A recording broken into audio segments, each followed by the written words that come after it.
সাধারণ শাড়ি কিংবা গাউনে পর্দায় হাজির হলেও এবার কিছুটা ব্যতিক্রমী লুকে ধরা দিয়েছেন ঢালিউড কুইন অপু বিশ্বাস।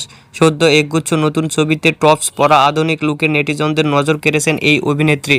সামাজিক মাধ্যমে শেয়ার করেন সেই ছবিগুলো। তাতে দেখা যায় একটি কালো টপস ও উজ্জ্বল সবুজ রঙের প্রিন্টেড স্কার্ট পরেছেন অপু। আধুনিক ও ক্লাসিক লুকের এই পোশাকে তার আত্মবিশ্বাসী লুক দেখে ভক্তরাও তার প্রশংসায় মজেছেন।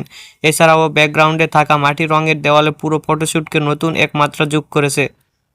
ফেসবুকে ছবিগুলো পোস্ট করে ক্যাপশনে অপু বিশ্বাস লিখেছেন, শান্ত থাকো এবং তোমার রাজমুকুট পরিধান করো।